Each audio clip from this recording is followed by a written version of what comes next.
Sir Jigs, sunod-sunod po yung mga insidente ng karahasan sa ating bansa. Yung pananaksak dyan po sa Cavite, ngayon naman po pamamaril dyan po sa Tacloban. Ano po ang pinapakita po nitong kasalukuyang estado o sitwasyon po ng ating peace and order sa ating bansa, lalo na pagdating sa mga kabataan? Nako, ito pong siguro kailangan po i-review ng ating mga mambabatas. Ito pong ating Juvenile Justice and Welfare Act 2006. Pagkat ang napakalaki po ng loopholes nito kasi ang isang bata na may edad pong 18 pababa, siguro sabihin natin 15 pataas, alam niya na po kung ano ang nangyayari sa buhay niya. Pero dito po sa batas natin, sa Juvenile Justice and Welfare Act of 2006, ang isang bata na nag-edad 18 pababa, mukhang napakalaki po ng problema. Wala po itong criminal liability at kinakailangan ito yung kanilang criminal responsibility malalagay lang po sa sa intervention program ng ating pong pamahalaan. Kinakailangan po ito ay i-review pagkat marami pa pong mga ganitong nangyari na noong mga nakaraan at ito nga pong huli dito sa Tacloban City. At ang suspect po dito ay 14 and 15 years old na mga kabataan. At alam nyo ho yung nangyari dyan sa Tacloban, 40 empty bullet shells po ang na-recover ng ating pong mga investigador ng pulis. Just imagine, 40 bullets po ang na-consume dito sa sa incident na ito. At yung baril po na ginamit nung isa ay pag-aari pa ng isang policewoman na naka-assign po sa Region 8. So nakakalungkot po ang ganitong mga pangyayari at tayo po nakikiramay sa pamilya po nitong mga tatlong inosenteng mga kabataan na namatay. Alam nyo, ang tanong po ng ating taong bayan, ano po talaga nangyayari sa bansa natin? Nung nakaraan lang pong Friday, June 19, isa pong 6 na taong gulang na babae, na bata, na inireport pong una na nawawala. Ito po ay nakuha pong wala ng buhay sa isang sakahan dyan po sa Victoria, Tarlac. Ang suspect hindi pa po nahuhuli hanggang sa ngayon. At noon ding Biyernes, ito isang nakakalungkot. Kami po mga nasa membro ng Citizens Crime Watch, kami po ay nalulungkot. Pagkat dalawa po sa aming kasamahan, ang namatay, pati po yung isang anak nila, bali 3 po ang namatay sa isang pamilya sa nangyaring massacre po dyan sa Talisay, Batangas noong nakaraang Biyernes. Ang suspect, bayaw po nung isa sa mga biktima at ito ay suspect din sa pag-aabuso doon naman sa nakasurvive, nakatakas na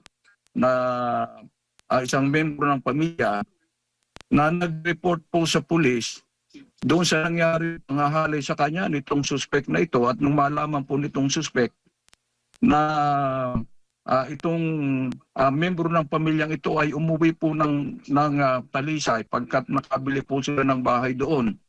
Nung malaman na naandoon, pinuntahan at ito nga po nangyari, binasakir. Isa po nasa critical condition pa at mabuti na lamang yung 4 pang mga kasamahan sa bahay ay nakaligtas pagkat nailak po yung pintuan.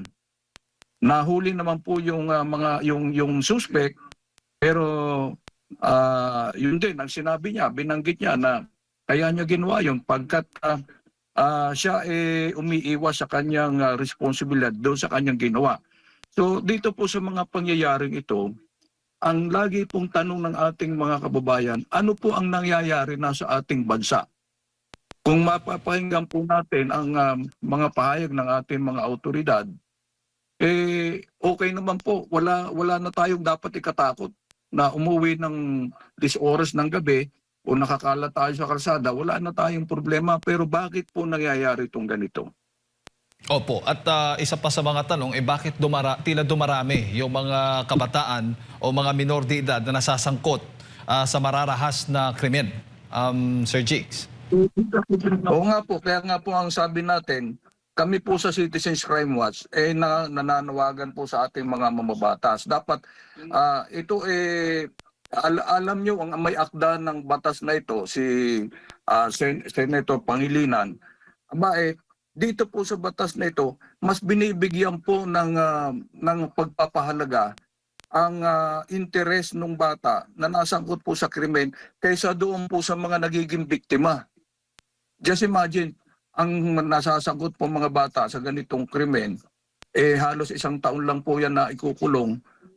Hindi pa po doon sa kulungan talaga, kundi sa DSWD. Itong mga kabataan na ganitong edad, 15 to 18, alam na po nila nangyayari sa buhay nila . Alam na po nila na may krimen na silang ginagawa. Pero kung alam nilang ganon, totally hindi naman tayo makukulong. Di po ba? So, dapat po i-review po ito. Tama na yung sobrang pamumulitika. Puro na lang politika. Kung titignan po natin sa mga press releases ng ating pamahalaan, maging sa DILG, sa PNP, sa Malacanang, okay naman daw po ang sitwasyon natin sa peace and order. Pero ano baga talaga ang nangyayari po? What is happening to our peace and order? Napakahirap naman yung mga pangako na safety na tayong mga mamamayan nararamdaman pa rin natin yung takot, yung uncertainty, yung lawlessness, parang bumalik sa dati.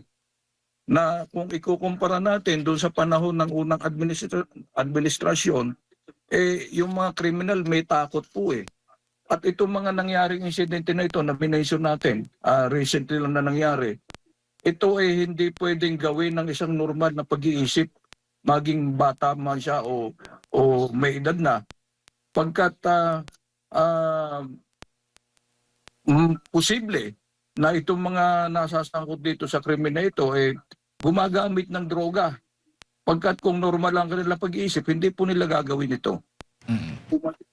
Opo. Sa pananaw ba ninyo ay isolated cases lamang o talagang malalim po yung talagang problema dito sa pag-uugali ng ating mga kabataan sa ngayon? Hindi po ito isolated cases para po sa amin. Pagkat every time na may nangyayaring ganito, isolated cases lagi. Pero bakit palagi po nangyayari? Meron bang isolated cases na laging nangyayari? So, dapat talaga magkaroon po ng pangil ang ating pong batas, ang ating pong mga law enforcers. Dapat medyo kunting sigasig pa. Sinasabi nila, hindi po tayo pwedeng mag-rely sa mga press releases lang . Sasabihin nila, okay na yung ating peace and order, pero hindi okay. Hanggat nararamdaman po natin sa ating mga sarili na tayo ay natatakot, kung may nararamdaman tayong takot sa ating mga seguridad, lalo na po sa mga kalye, hindi po okay ang peace and order pag ganun. At dapat ang matakot po yung mga kriminal sa paggawa ng ganitong mga karumaldumal na mga krimen. Hindi po tayo ang dapat matakot. Kaya kami po sa Citizens Crime Watch, po nating pinapaiting. Alam nyo yung nangyari po dyan sa Talisay, Batangas, nakakalungkot. Pag dito pong dalawa sa mga namatay, mga membro po natin, aktibong membro ng Citizens Crime Watch na kumikilos po sa Santo Tomas, Batangas. Itong isa, ito pong 59 years old, dati pong secretary ng ating pong chapter diyan sa Santo Tomas. Nung siya po ay mag-abroad, nakapagpundar po siya, nakabili siya ng bahay diyan sa Talisay, Batangas. Pumalit po yung kanyang anak na namatay din dito po sa incident sa krimen na ito.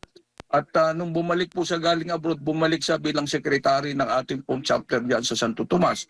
Kaya nakakalungkot po pagkat tatlong membro ng pamilya na membro po ng Citizens Crime Watch ang biktima rito. Kaya kami po ay kahapon nung matanggap po ang report, inatasan ko po yung aking Vice President na puntahan agad yung mga biktima dyan po sa Talisay, Batangas. So, dito po sa sitwasyon natin ito, ano ang realidad? Kung ang ating po mga mamamayang Pilipino ay hindi na po nakakaramdam ng seguridad, aba ay dapat bigyan po ito ng pansin ng ating pong pamahalaan. Sabi ko nga, tama na po yung political misunderstanding. Ang issue po dito, public confidence sa ating pong gobyerno. Ang peace and order must exist and felt by everyone. Dapat maramdaman po natin ang peace and order. Opo. Opo. Ang tanong po natin ano ba talaga ang ginagawa po ng ating gobyerno dito po sa problemang ito? Pagkat kung may nangyayari pong ganito, lagi na lang sasabihin nila isolated cases. Opo. Sa tingin din ho ninyo, Sir Jigs, bukod po sa nababanggit po ninyong pagkukulang doon sa batas na meron tayo na nagpoprotekta nga doon sa mga menor de edad na nagko-commit po ng krimen, ay may pagkukulang din ho ba yung mga pamilya, yung paaralan at komunidad? Ito po kasing itong juvenile law natin, kinakailangan din yung participation po ng local government unit. Kung hindi po makikialam dito sa portion na ito, ang local government unit, wala rin po yan. Kung ipapaubaya lang natin sa ating law enforcement agency, kinakailangan concerted effort po. Pati yung mga magulang natin, of course, kinakailangan din po ang kanilang pag-guide sa kanilang mga anak. Pero sabi ko nga, dapat i-review po ng ating mga mambabatas ito pong juvenile law na ito dito sa ating bansa, pagkat kung na-involve po sa kriminalidad, magkakaroon lang ng counseling, yung intervention programs nila. Mayroon tayong tinatawag na rights and protection para dito sa mga nai-involve na kabataan natin sa ganito po mga krimen. So napakalaki po para sa amin ng diferensya po nitong batas na ito.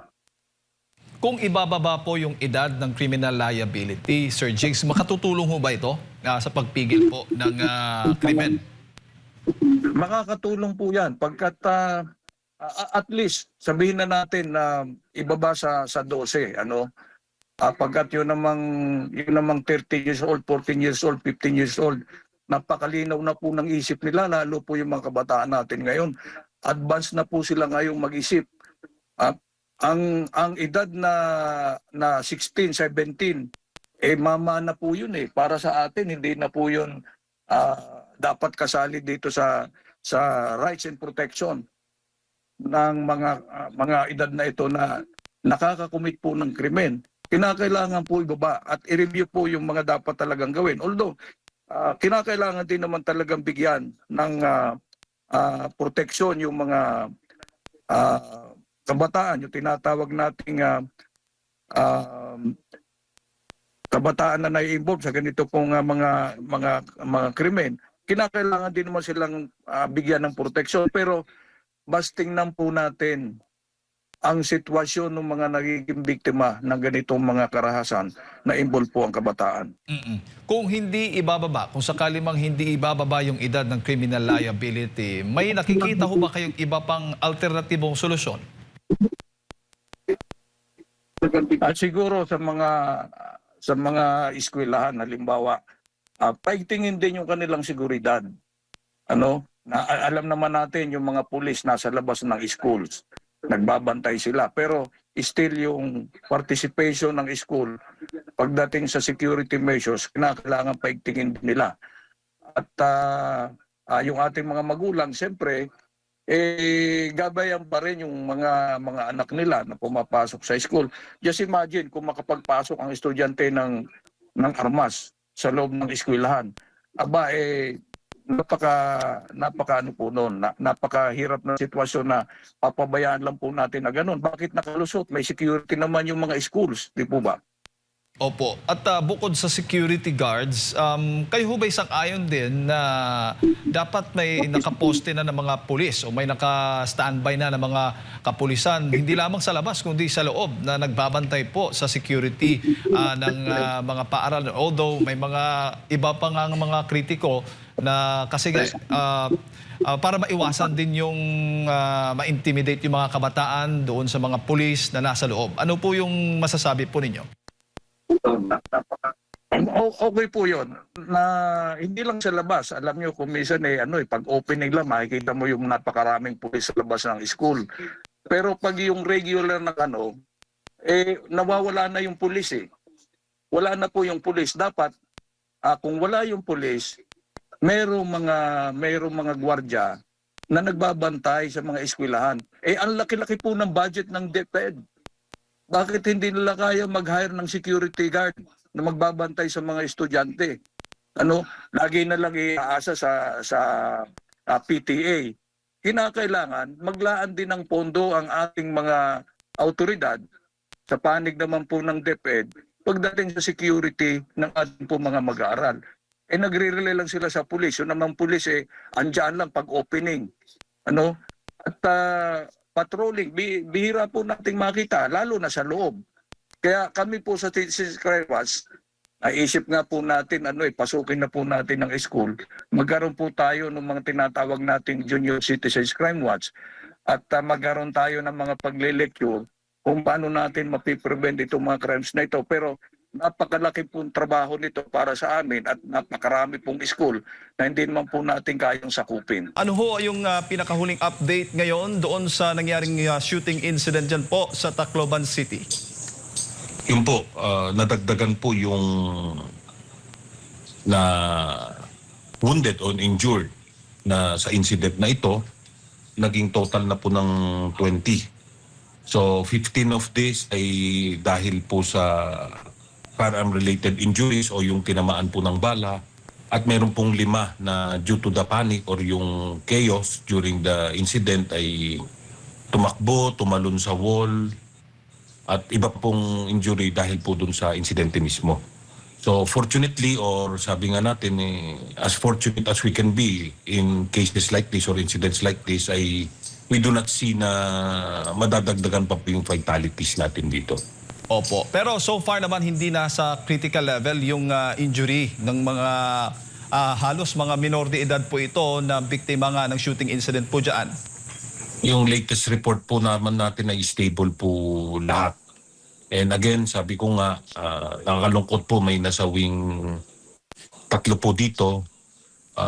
We're hoping and praying kasama na po na hindi na po madadagdagan dun po sa mga nasugatan. Opo. Colonel, pwede ho ba ninyong maidetali po sa ating mga manunood ngayon at tagapakinig kung paano po nagsimula po yung shooting incident po dyan sa isang paaralan sa Tacloban? Yun po.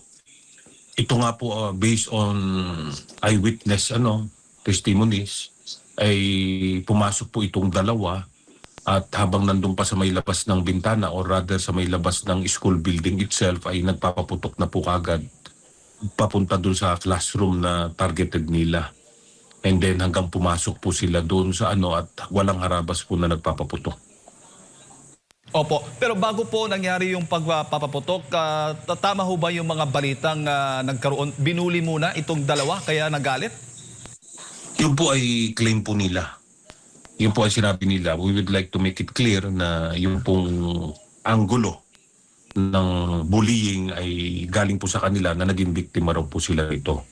Or sa ibang reports. We are not confirming or affirming na ito po ang talagang rason ng kanilang nagawa. Pero sabi nga po natin, di ba, no matter the amount of bullying ay hindi pwede justify yung ganito pong klaseng action. Opo. Ilang taon po itong mga suspect na ito, Colonel? Isa pong 15 at isa pong 14 years old. Opo. At ito'y mga estudyante mismo doon sa paaralan na yon? Yes, isang grade 10 at grade 9 student po sila. At Colonel, yung mga magulang ho ba nila ay mga pulis po?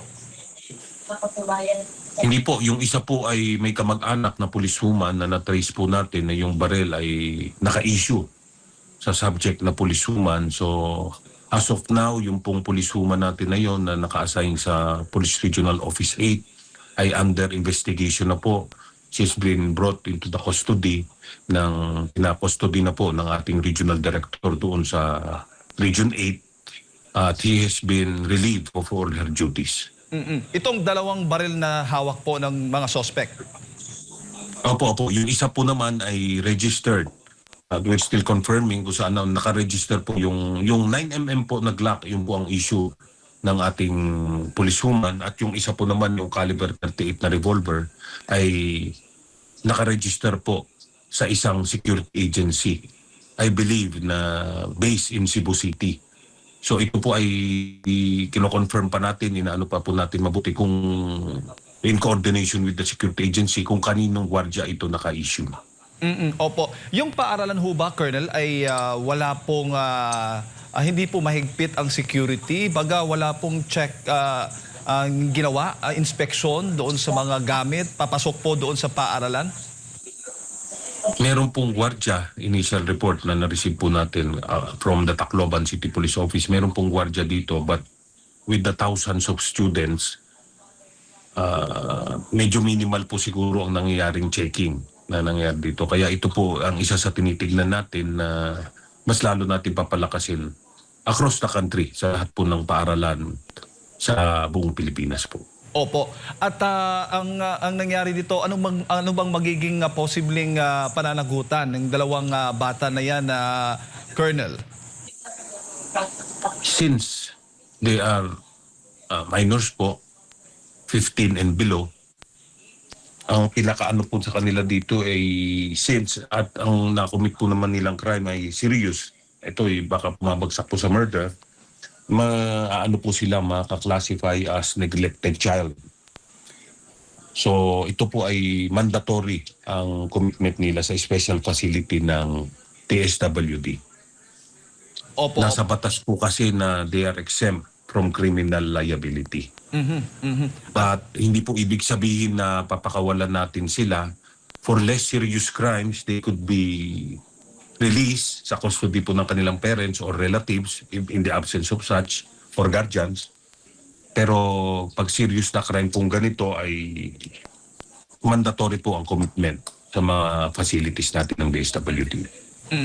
At sa kasalukuyan po ay nasa kustodiya po sila ngayon ng DSWD dyan sa Tacloban.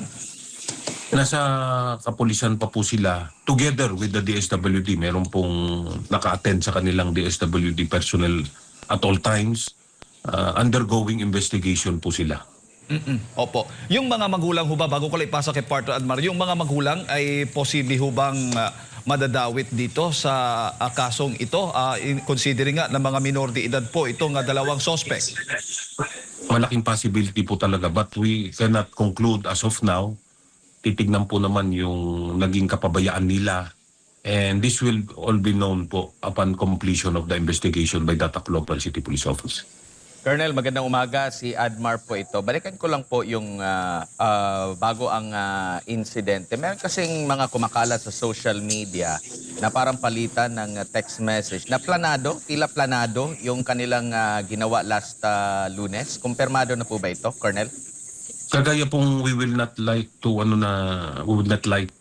conclude as of now, pero yung sabi ko nga po kanina na lumabas na pagdating pa lang nila dun sa school, of course, dala-dali nila yung baril, nagdala pa sila ng extra magazine, doon pa lang sa may bintana ay nagpapaputok na. All points to the fact na ito ay planado na po nila, talagang balak na po nilang gawin. Opo. As to the text messages, it's still being checked, it's still very verified ng ating po mga investigador doon po sa Regional Office 8. Opo. Sila po ba ay pumasok sa paaralan sa kasagsagan na ng klase? Kasi alam natin, Lunes ito at Lunes ay flag raising ceremony yan. Sila ba ay nag-attend muna or sa kalagitnaan na ng klase sila pumasok sa paaralan? Initial reports nga po ay pumasok sila nung around 9 a.m. or so, at ito nga nagpaputok na po kaagad. So we're still checking kung they attended other activities before this. Pero yun po ang initial na lumabas sa atin, pagpasok pa lang, pagdating po nila doon ay nagpapaputok na sila sa may sa bintana po ng school outside of the building proper. Opo. So kumbaga, ito bang mga biktima o yung mismong mga nasawi ay mga kaklase nila, ka-roommates nila?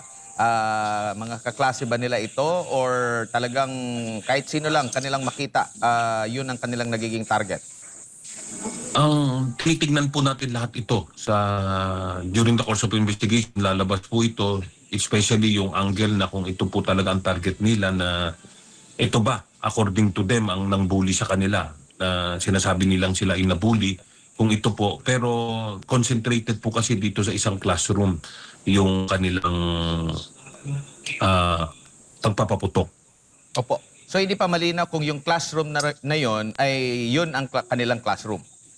Yes, we are still sifting through all the data, all the information po. Of course, ang una po nating inano dito is to take care of yung to secure the school, to ensure na wala na pong pwedeng kasama sila dito. I'm not saying na meron po, pero siyempre we have to make sure na wala po silang ibang kasabwat na sa ginawa nilang ito. Wala na po bang ibang danger doon sa ating mga estudyante at nag-declare na rin ang suspension of classes as I understand yung ating pong DepEd doon at yung local government. And as of now, doon po natin sinisimulan yung pag-sift through all the information kung sino po ang mga naging ano po ang mga naging biktima, ano po ang connection nila dito sa dalawang CICL po natin or suspect so to speak. At lahat po ng ito ay lalabas po sa investigasyon natin. Opo. Nakausap na po ba yung school authorities kung ito bang dalawa na ito ay may mga records na rin sa paaralan? Yun po, iyan po ay kasama sa titignan po ng ating kapulisan, ng ating mga investigador. Opo. Pero kapansin-pansin doon isa sa mga suspect kasi nabanggit nila na sila ay biktima ng bullying. Pero kapansin-pansin doon sa pangangatawan ng isa sa mga suspect, medyo makisig po, Colonel. Di ko alam kung siya ba ay binibiktima ng or biktima ng bullying dahil sa kanyang klase din po ng pangangatawan, Colonel. Yes sir, that was why sinabi ko po this is their claim. Ito po ay claim nila. We are not affirming or confirming na totoo pong naging biktima sila ng bullying. But again, kahit ano pong bullying siguro will not justify yung ganito pong klaseng action. Opo. Napansin din po ng mga netizen yung suot ng isa sa mga suspect na may mga katagang KMFDM, no? Parang pangalan ito ng isang German band na naiuugnay din sa mga shooting incident doon po sa kanlaruan ng mga bansa po, Colonel. Maging itong mga kagaya nitong mga impormasyon ay meron din po kayong tinitingnang anggulo? Yes, tinitignan po natin kung yan po ay mapapatunayan or meron talagang koneksyon or kataon lamang o coincidence, ay this could be na nagiging copycat po sila or nag-imitate sa mga nangyayari po sa ibang bansa. So, isa po itong titignan natin, interventions. Mag-introduce po tayo ng interventions and other programs para po masawata to. Of course, in coordination and in cooperation with the DepEd po and other relevant agencies. Opo. Doon naman po sa may-ari po ng baril or yung service firearm, meron po ba siyang pananagutan dahil napunta sa maling kamay ang kanyang baril pati na rin yung baril ng isang security agency? Definitely po. Most probably, napakalaki doon ng probabilidad. Criminal and administrative liability po ang kinakaharap niya dito. Meron po siyang liability criminally and administratively. Opo. Pero sa nabanggit po ng mga suspect, kanila ba itong ninakaw sa kanila mga kakilala? Kinuha lang nila or pinag-ingat din sa kanila? Yun po ang tinitignan natin. But kagaya po sa lumalabas nga sa social media as far as I know, ay yung pong isang bata na kamag-anak ng ating policewoman, meron na pong nakapost sa kanyang sa social media niya ng mga instances na siya ay nagpapaputok ng baril, kasama niya po yung kamag-anak niyang pulis. Siguro, at the start ay tinuturuan po siyang maging responsible gun owner, pero hindi po ito ang nangyari. sa part naman po nung na-issuehan na yung police woman po natin ay hindi po tama na may access ang ibang tao. Kagaya po ng palagi nating sinasabi, sa amin po sa kapulisan, lalo na sa serbisyo, po sa kanya, siya ay nasa serbisyo, ito pong ating baril ay aming asawa. Hindi po ito nahihiwalay sa aming katawan. Hindi po ito kagaya ng cellphone, sasakyan o kung ano pang ibang bagay na freely pwede po nating ipahiram. Ang baril po ay hindi pwedeng ipahiram sa ibang tao, kamag-anak man natin o hindi. So since nagkaroon po ng access sa kanya, sa baril na yon, she failed to take proper care nung kanyang government property na baril, ay doon pa lang, regardless kung ito'y ninakaw sa kanya or ano, ay meron po siyang pananagutan dito. Opo, sinasabing may na-recover na 40 basyo ng bala. Ito lahat ay nagamit ng mga suspect at palatandaan din ba ito na may kasanayan sila sa paggamit ng baril? Yung isa po, yung sa caliber 38, since yung nangyari po, if you remember yung nangyari po sa Cavite, ay nagpalabas na po ng kautusan ng ating Chief PNP sa lahat ng police units na paigtingin pa lalo ang pagbabantay at pag-iikot sa ating mga eskwelahan. Alam niyo naman po, physically impossible, the bat does not add up, na lahat po ng school ay lalagyan natin ng kapulisan, ay hindi po talaga makakaya na lahat po mapunuan natin. So we are doing yung strategic na deployment ng pag-iikot, pag-standby sa ating pong mga eskwelahan at pagbabantay. So nangyari na may malapit pong pulis sa atin doon na nakapag-responde po kaagad.